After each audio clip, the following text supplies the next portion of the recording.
Welcome everyone to our next episode of Conversations with Conexxus. Today I have the trifecta of the Board of Advisors for Conexxus with me. I'm really happy that these gentlemen could join me for a chat today. First up, I have the past chair, Mike Lindberg. Welcome, Mike. Good afternoon. I also have our current chair of the Board of Advisors, Doug New. Welcome, Doug. Thanks.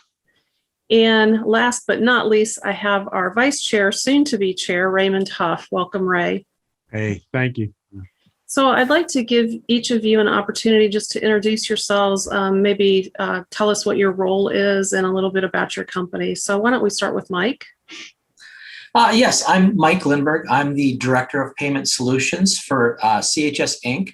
We have the Conexxus brand in the upper Midwest. We actually not actually operate and own, but we actually have a chain of 1,450 C-stores that are a lot of independents. We do own some of them, like I mentioned, in the upper Midwest. And we supply the payment processing and then some of the point of sale solutions for our group.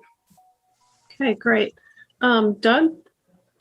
Sure. I am the Chief Information Officer for Nouria Energy, which is a company that consists of about just shy of 150 convenience stores and 50 car wash locations and a wholesale fuel business in New England. Okay, and Raymond. Hi, Raymond Huff, operate HJB Convenience. We operate two brands, Russell's Convenience and Russell's Express. And we go all the way from Hawaii to Denver, but we only do stores in high-rise office buildings. Okay, so I wanted to ask each of you one or two things that you were impacted by the pandemic as far as your business goes, either good or bad. And Raymond, I'll start with you. Well, because I'm located in high-rise office buildings, I was impacted tremendously as the government actually took everyone out of those buildings and sent them home. So sales dropped from X to 20% of X. And at its worst point, it was 5% of X. However, landlords have been cooperative and things are beginning to come back. We do have one store on the street in Hawaii, and that fared pretty well during the pandemic. Doug, how about you? Well, one of the things that we've been noticing recently towards the end of the pandemic here, at least what we hope is the end, is a severe staffing shortage. We knew that we lost people during the pandemic. We reduced positions. We lost some folks, people just didn't feel comfortable working in some cases, but hiring them back is really tough. Out of our 150 stores, every one of them has a help wanted sign out. And the competition with restaurants opening up and other retail locations trying to staff up too, it's just fierce. We've raised our own minimum wage considerably, and we're getting beat out by either the convenience store around the corner or other retail outlets or restaurants. It's really tough. Okay, Mike? Yeah, since CHS is an agriculture and energy cooperative, we're actually in a lot of rural America in the Midwest. So we do operate in some larger towns also, but the pandemic, I guess, for us was a little bit different, and our fuel sales dropped slightly, but our in-source sales actually picked up. So that was the good point for most of our locations, is we lost a little bit of fuel, but a lot more inside sales. So the biggest thing, once again, is just trying to keep employees safe, keeping them working. And I'd echo Doug's comments right now today. I think labor is probably the number one issue that everyone is experiencing across the board right now. It is very difficult to find people to work, and that's just something coming out of the pandemic too. Okay. So next I want to turn to, is there something different that you did as a result of the pandemic, whether that be in your store, delivery, curbside pickup, whatever, that you did as a result of the pandemic that you plan to continue and or potentially revamp?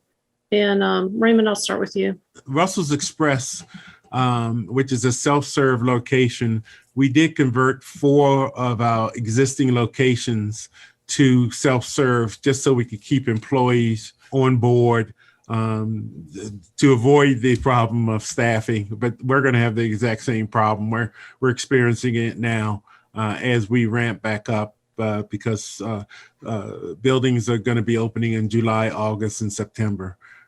So that's the one thing that I think that we did differently. And as we ramp up, we're going to let the express stores get up to a volume that makes sense before we restaff them.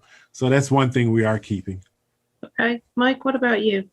Yeah, we have, since most of our locations are independently owned and operated, there's a lot of things going on in the marketplace. We have several that are dabbling in self-checkout. We have several that actually have tried the delivery. We actually even have some that tried delivery on their own. So they actually have their own fleet of vehicles to actually deliver in some of the larger areas. It's kind of interesting, once again, as we go back to this, I think the biggest challenge right now is finding solutions such as self-checkout to help with the shortage in people. I know we have a lot of organizations that would love to expand or keep some of the things that have been going on in the pandemic, but as you can't find people to do some of those jobs in food service or delivery, it's getting to be more and more difficult to sustain some of those things. So you really have to take a hard look to see if you can keep some of those things going. Okay, makes sense. Doug, what about you? We've had we've added to the platforms we've got for, or that we did have in place for mobile ordering, especially at our locations that have diners and other food service offerings. And we've got a strong push on self-checkout as well. I think those are two technologies, concepts that are here to stay. It's going to be interesting to see what kind of drop off we get after the pandemic is truly gone in the mobile ordering and the delivery. I'm very interested to see how that levels out. Okay. So I'd like to wrap up our time today by asking each of you, what's the one thing that keeps you up at night? Mike, why don't we start with you? Well, sure. Being in the payment space, of course, security of payments is always my big thing that keeps me up. With the SolarWinds attack and some of the things going on with the Colonial Pipeline, it's one of those things that just the risk involved in trying to make sure that all of our payments, and then even beyond that our locations are safe and secure and not susceptible to an attack. Okay, Doug? Well, I figured that was probably the security piece was going to be brought up by one of these two gentlemen. So it's certainly something that keeps me up. But beyond that, I'll go back to staffing. In this case, not the staffing store level or retail level, but my own team. We have so many initiatives, several of which are around how to ease that burden in the store. So the self-checkout and the mobile ordering and delivery and things like that. And it's been tough, a long hire cycle to try to find the right people for the internal IT team and to bring them on board and get them trained. Okay. And finally, Raymond, I'll let you have the last word. Well, security is really big.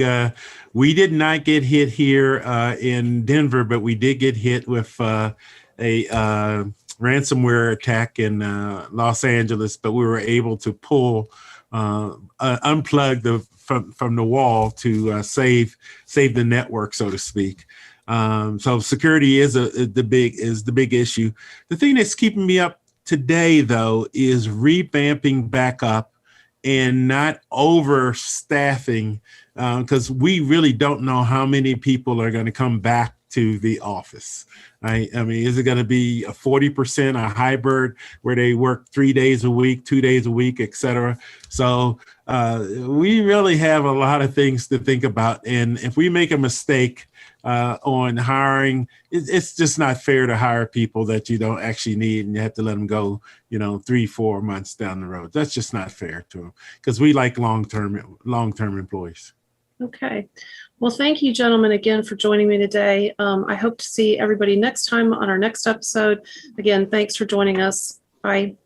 Bye-bye. Thanks. Bye. Thanks, Linda. Thank you.